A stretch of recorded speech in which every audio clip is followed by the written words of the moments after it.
As some of you may remember, about 7 months ago I started acquiring pieces for 2 AR pistols.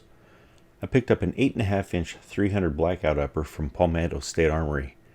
I also picked up a lower and lower build kit from them, and I picked up a 10.5 inch 458 SOCOM upper from Tromix. Unlike many 458s, this one has a 1 in 10 twist. Back in March, Full Lead Taco and I did a live stream where we assembled lowers, and then in May I finally cast some bullets for both and got them loaded up. I want to give a huge thanks to Starline Brass for sending me 100 pieces of brass for each of these pistols.